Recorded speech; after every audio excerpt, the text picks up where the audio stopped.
ورحمة الله وبركاته. إن الحمد لله والصلاة والسلام على من لا نبي بعده أما بعد فأعوذ بالله من الشيطان الرجيم. بسم الله الرحمن الرحيم. يا أيها الذين آمنوا لا تتخذوا بطانة من دونكم لا يألونكم خبالا ودوا ما عنتم قد بدت البغضاء من أفواههم وما تخفي صدورهم أكبر. صدق الله العظيم. আজকের এই প্রতিবাদী সমাবেশ এবং মানববন্ধনের আয়োজন যারা করেছেন সভাপতি এবং এলাকার মুসলিম তরুণ যুবক ভাইয়েরা সকলকেই অন্তরস্থল থেকে জানাই মোবারকবাদ। আমরা এখানে মূলত বিশ্বকে জানান দেওয়ার জন্য বিশ্বকে জানাবো যে আমরা ভারতের এই নির্যাতনের বিরুদ্ধে, আমরা গাজার এই নির্যাতনের বিরুদ্ধে।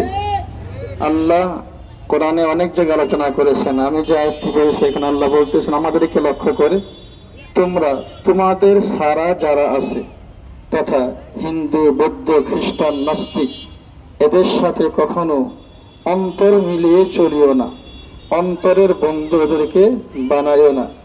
সমাজে চলতে সামাজিকতা কিছু প্রয়োজন সেটাই শুধু করবে, কারণ তারা কখনোই তোমাদের কল্যাণ কামনা করে না।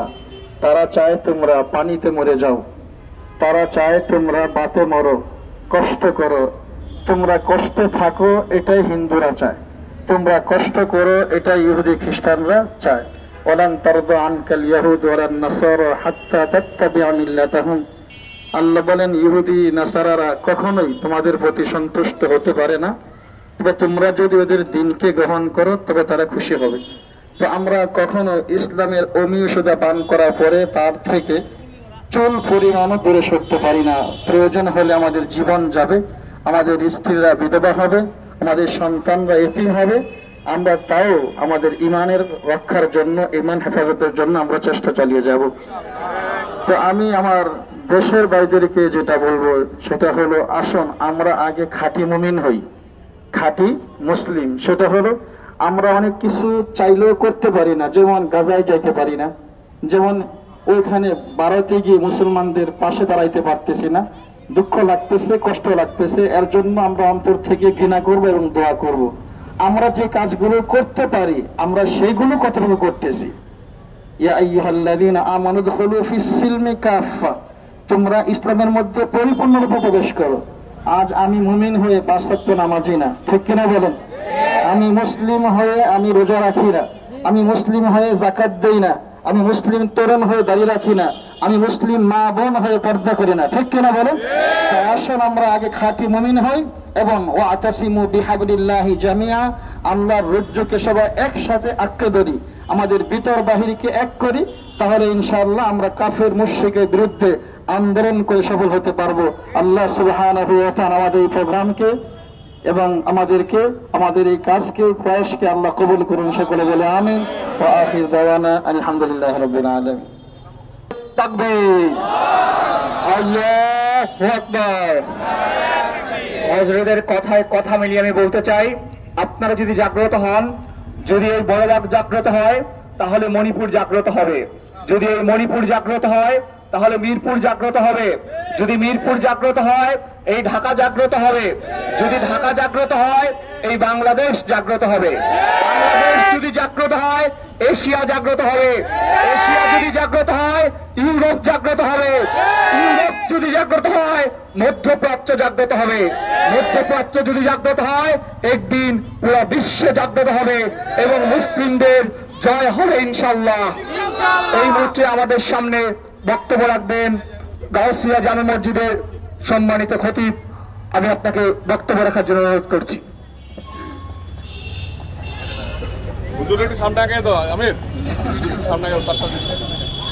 আসসালামু আলাইকুম ওয়া রাহমাতুল্লাহি ওয়া বারাকাতুহু।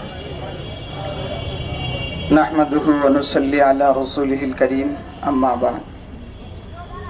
উপস্থিত আজকের এই গণসমাবেশ ও মানববন্ধনের সর্বজন শ্রদ্ধেয় সভাপতি, বাইতুল রিয়াজ কুয়েতি জামি মসজিদের সম্মানিত ইমাম ও খতিব হযরত মুফতি নুরুল্লাহ কাসিমি সাহেব সহ উপস্থিত এই বৃহত্তর মিরপুরের অন্যতম অংশ মণিপুর অঞ্চল ও বড়বাগ অঞ্চলের সম্মানিত ইমাম ও খতিব সাহেবগণ এবং উপস্থিত ধর্মপ্রাণ মুসলমান কেরাম, আজকে আমরা এখানে দুইটি বিষয় নিয়ে একত্রিত হয়েছি। এক নাম্বার, আমাদের বাইতুল মাকদিস মুসলমানদের প্রথম কিবলা, যার উপর দীর্ঘদিন যাবৎ অবৈধ দখলদারি ইসরায়েলের বর্বরতম হামলার প্রতিবাদ। আর আরেকটি হচ্ছে আমাদের পার্শ্ববর্তী দেশ ইন্ডিয়া, ভারতে হিন্দুত্ববাদী উগ্র সরকারের সেই বর্বরতম হামলার প্রতিবাদ।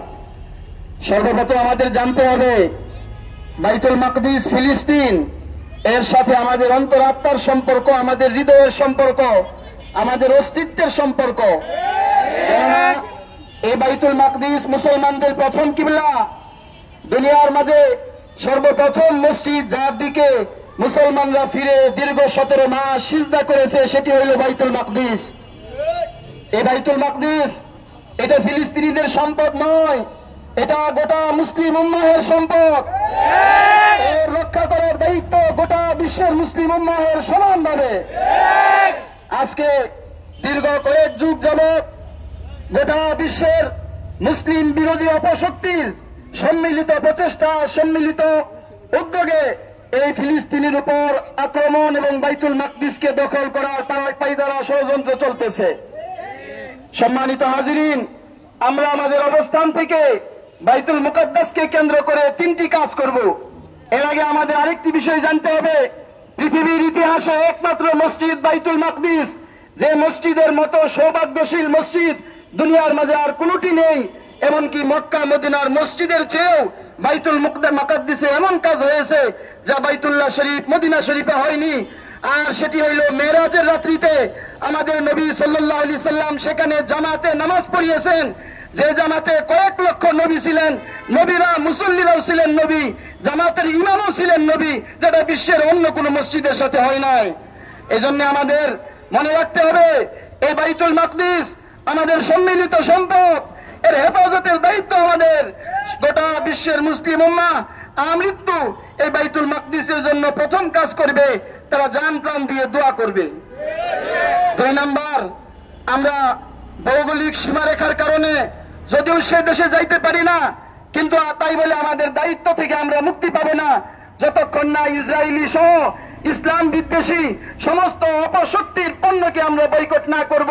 এটা আমাদের দ্বিতীয় দায়িত্ব, আমরা তাদের পণ্যকে বয়কট করব।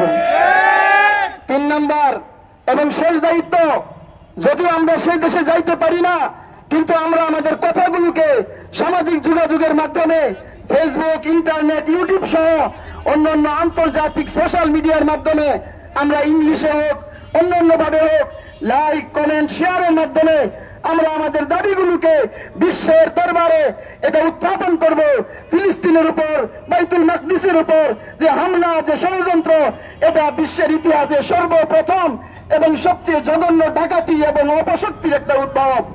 এজন্য এই 3টি কাজ আমরা করব ফিলিস্তিনকে কেন্দ্র করে।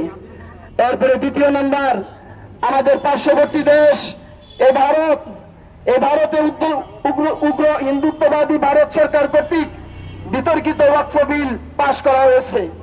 আমাদেরকে মনে রাখতে হবে মুসলিম উম্মাহ এর ভ্রাতৃত্ব, এর প্রকাশ ক্ষেত্র আল্লাহর ঘর মসজিদ। আমাদের কিতাবের মাঝে লেখা, এই মসজিদের মাঝে নামাজরত অবস্থায় কোন মুসল্লি যদি নামাজ পড়ে আর মুসল্লির গায়ে একটা মশা বসে, একটা মাছি বসে, নামাজের মাঝে এরা জায়েজ নাই মশাকে মেরে ফেলা, মাছিকে মেরে ফেলা। ইসলাম ধর্ম মসজিদের মাঝে একটা মশা মাছিকে মারার অনুমোদন দেয় না নামাজরত অবস্থায়। এমন পবিত্র ধর্ম, এমন শ্রেষ্ঠ ধর্ম, যে ধর্মের পবিত্রতম স্থান মসজিদ, শ্রেষ্ঠতম স্থান মসজিদ, এই মসজিদে নামাজরত অবস্থায় মুসল্লিদের উপর যে হামলা হচ্ছে, গোটা মুসলিম উম্মাহের হৃদয়তে রক্তক্ষরণ হয়েছে। এই রক্তক্ষরণের রক্তে গোটা ভারত বেসে যাবে, বেসে যাবে, দুনিয়ার মাঝে তাদের অস্তিত্ব থাকবে না। সম্মানিত